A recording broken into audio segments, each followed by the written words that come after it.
রহমানের প্রতি যে সম্মান দেখিয়েছেন, যে আন্দোলন করেছেন, এটা ইনশাআল্লাহ আগামী দিনে বিএনপি জাতীয়তাবাদী ইতিহাসে একটি অমর অধ্যায় হয়ে থাকবে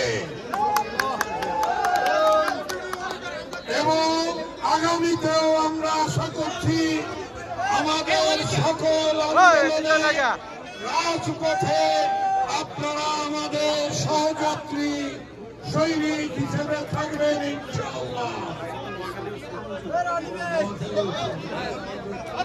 এবং এটা আমাদের বাংলাদেশের বৃহত্তর নোয়াখালীবাসীর তরফ থেকে উৎসব